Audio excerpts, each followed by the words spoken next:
Felipe Dutra, advogado e coordenador da Fundação Getúlio Vargas. Tá? Ele vai proferir a palestra Direito à Saúde e sua relação com o Poder Judiciário.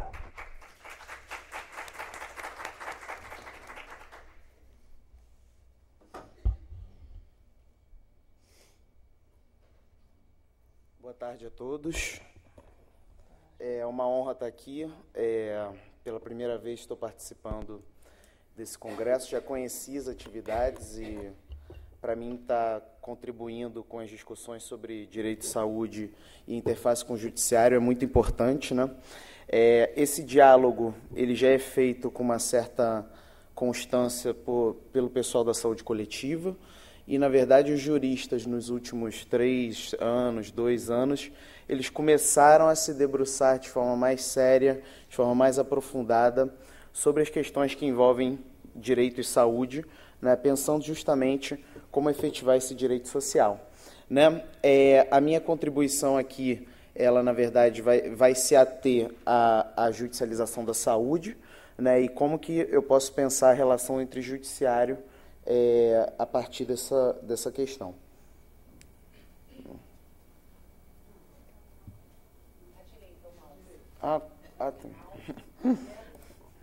Bom, eu trago aqui a organização da minha exposição em 3 momentos, né?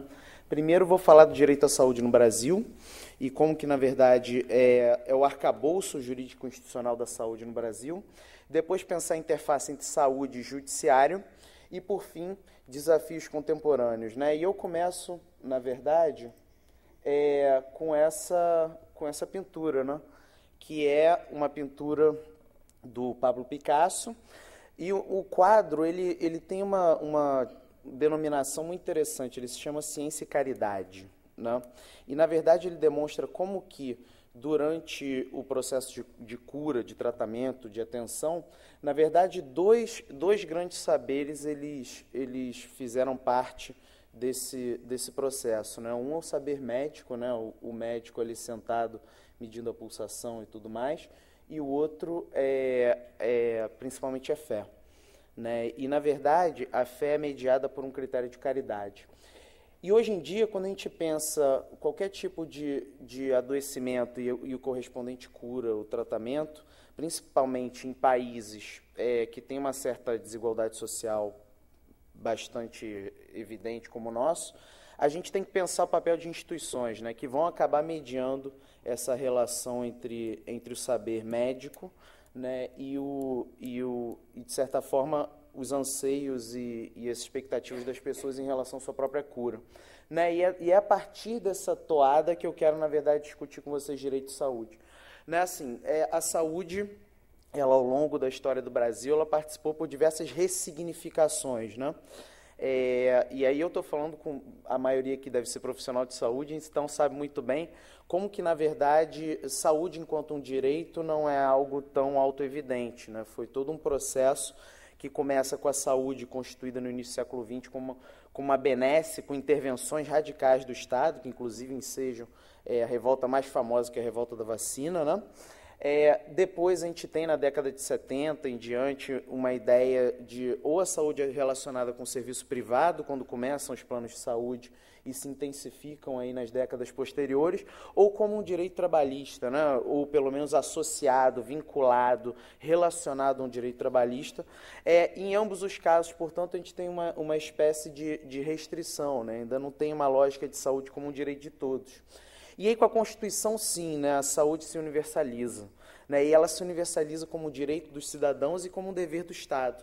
Então, na verdade, ela enseja necessariamente uma atitude positiva do Estado para efetivar os direitos desses cidadãos, com serviços, com exames, com tratamentos, com construção de postos de saúde, com hospitais e tudo mais.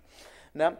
Agora, um outro dado importante para pensar direito e saúde é justamente seu componente participativo. Né? Na verdade, a gente tem aí duas formas básicas, né? E não são exclusivas, tem outras também, de participação da sociedade no âmbito das políticas de saúde. Né? E, hoje em dia, as próprias instituições jurídicas elas têm tateado, tem namorado, de certa forma, mais uma estratégia, que são as audiências públicas de saúde. Então, hoje em dia, conselhos, conferências e audiências públicas permitem uma certa oxigenação participativa no âmbito das políticas de saúde, e isso faz uma diferença significativa para compreender direito à saúde, diferentemente de outros direitos que não têm esse componente participativo histórico, né?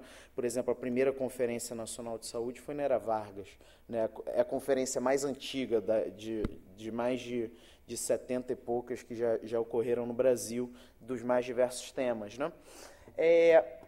E aí ocorre a universalização. Saúde é direito de todos e dever do Estado. E essa charge vem a calhar. E vocês podem observar a data da charge, né?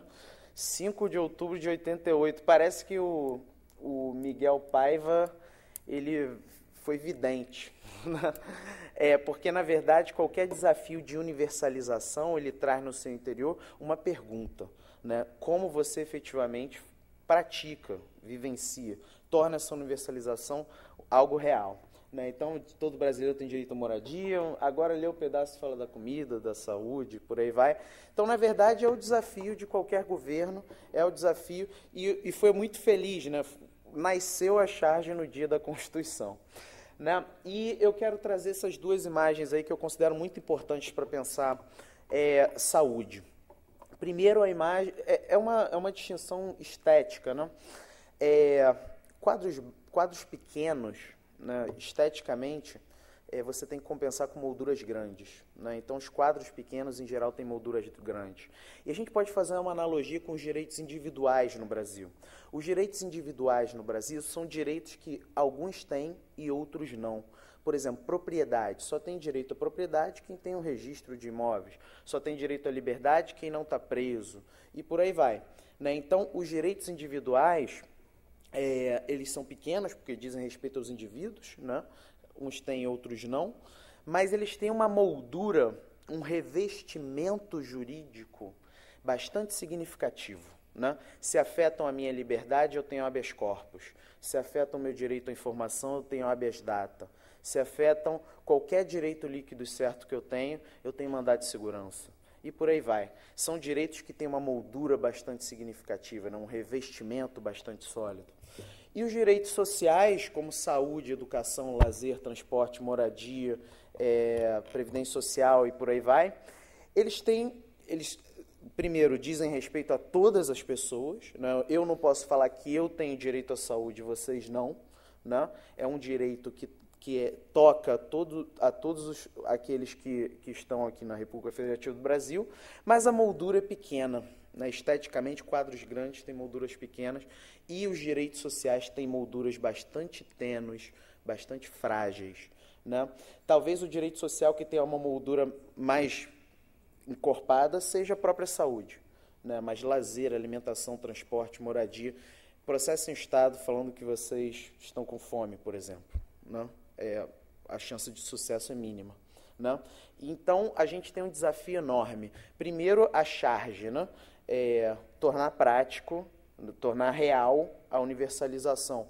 E segundo, o desafio que o direito fornece poucos arcabouços sólidos para efetivar a saúde, como se a gente comparar com os direitos individuais, como liberdade, propriedade e por aí vai.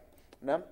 E aí, feito esse panorama, eu quero discutir com vocês agora a instituição que no Brasil desempenha um papel importante na saúde. Né? Não é a única instituição, de modo algum.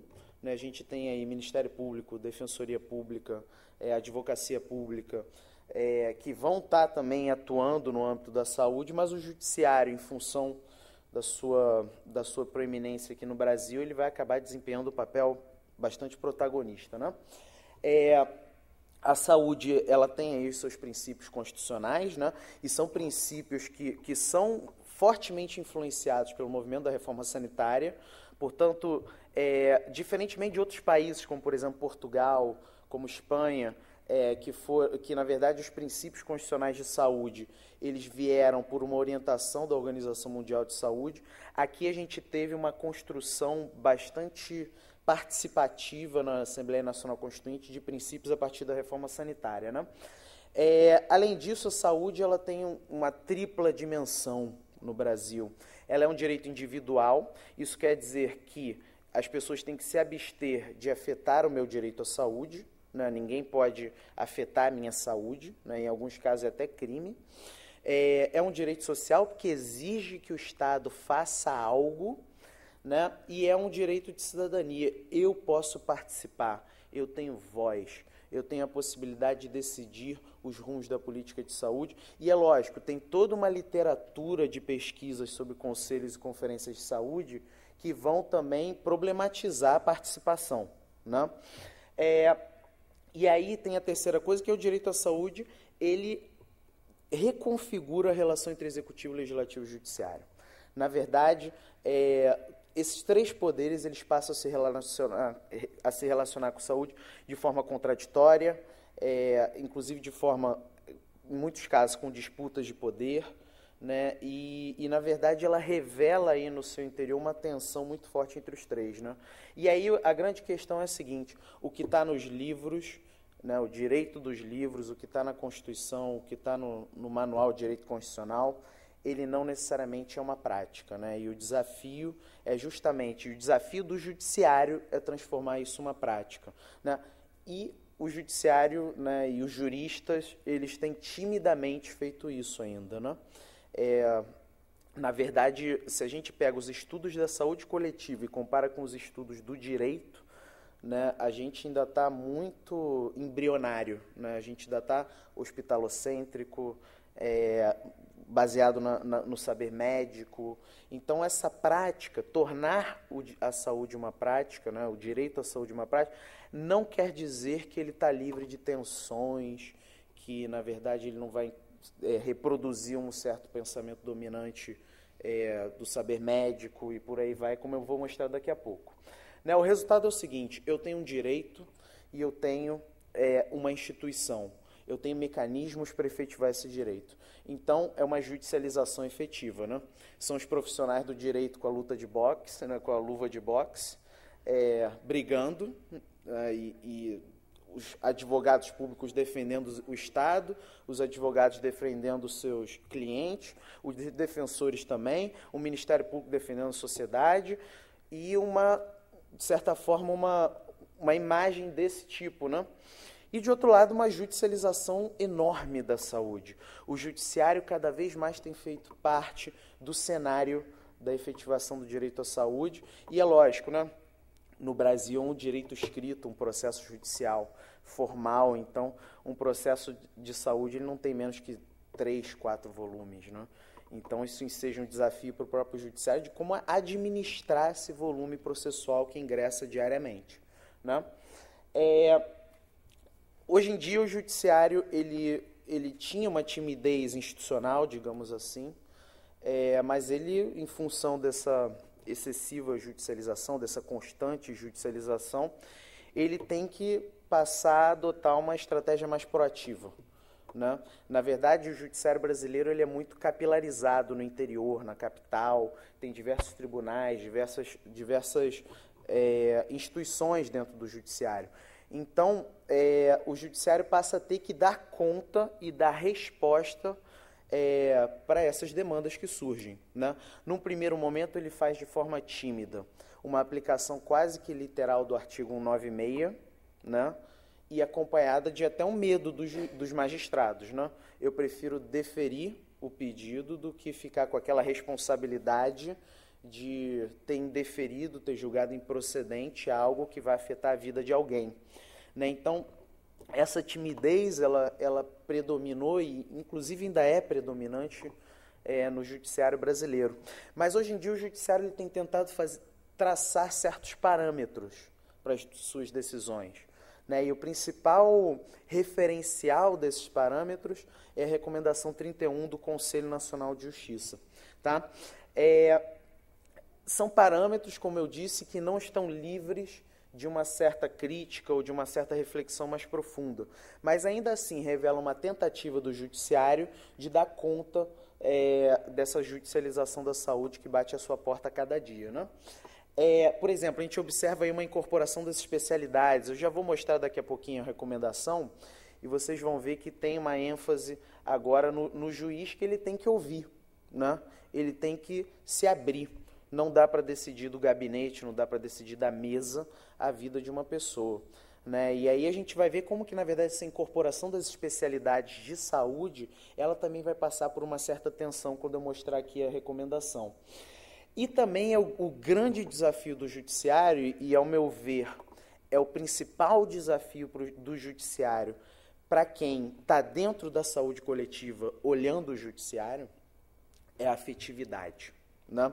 Uma sentença judicial que defere uma quimioterapia ou a concessão de um exame não garante integralidade no atendimento, não garante efetividade, não garante que o processo de cuidado seja um processo efetivamente integral, democrático, dialógico, né, que preserve aí uma certa corresponsabilidade no tratamento.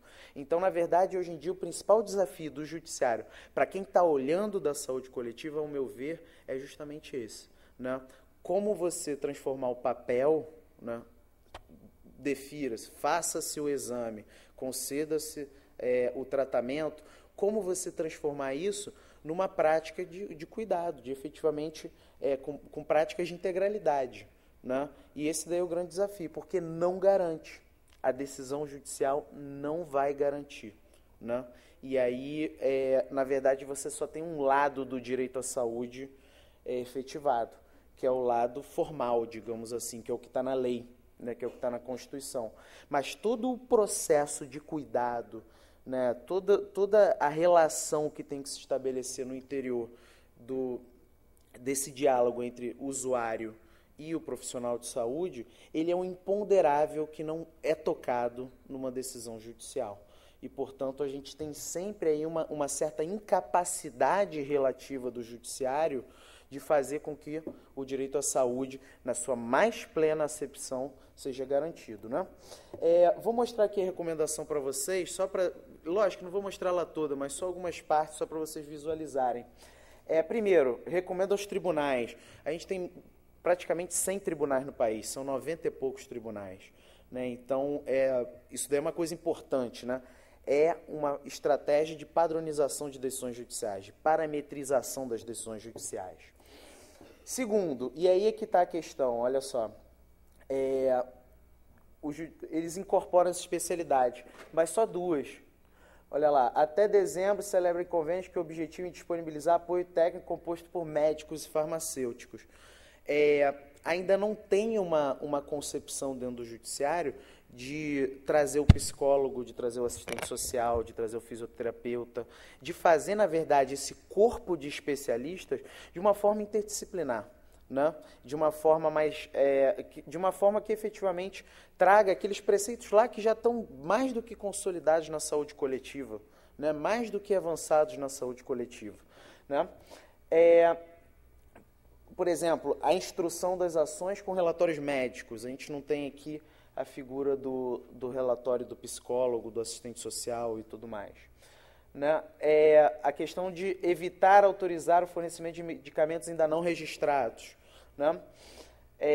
Olha só, isso daqui também é uma questão interessante. Ouçam, quando possível, preferencialmente por meio do eletrônico, os gestores e os conselhos de saúde e participem das conferências de saúde, chamem a SBTMO, cadê a sociedade civil? Eu estou batendo toda hora aqui. Cadê a sociedade civil? Né? Ouçam o Estado, mas... E a dimensão participativa da saúde que eu trouxe lá no início, né? Verifiquem, junto à Comissão Nacional de Ética, se os requerentes fazem parte de programas de pesquisa experimental, e se não fizerem, que se inscrevam, né? O judiciário como uma captação de pessoas que gostariam de participar de experiências. E olha só a coisa interessante, inclui legislação relativa ao direito sanitário como matéria individualizada no programa de direito administrativo. Hoje em dia, os juristas têm que estudar direito sanitário, né? E direito sanitário, infelizmente, ainda abordado de uma forma muito legalista, muito fria, baseada na lei, né? E por último aqui é quando aparecem os conselhos de saúde. Não para serem ouvidos, mas para serem visitados. Visitas a conselhos, unidade de saúde pública, hospitais, de oncologia, inclusive quem trabalha com oncologia pode convidar o magistrado da sua, que está na sua comarca, lá com base na recomendação, para conhecer o serviço, para estar mais por dentro de como funciona. Enfim, como eu falei, o judiciário ele tem tido seus avanços, mas, obviamente, ele reproduz uma certa discussão que, na verdade, já está um pouco superada na saúde coletiva, pelo menos 10 anos aí, de discussão bastante consolidada. Os desafios contemporâneos, portanto, não são desafios propriamente que se relacionam ao corpo interno do judiciário, né, quando a gente fala de direito à saúde. Bom, relacionados à gestão, né? Primeiro, precisa de um choque de gestão, né? Uma administração cada vez mais profissionalizada da saúde. Uma efetivação da emenda constitucional 29, dos repasses do Sistema Único de Saúde, efetivamente ter uma seriedade em relação a isso, né?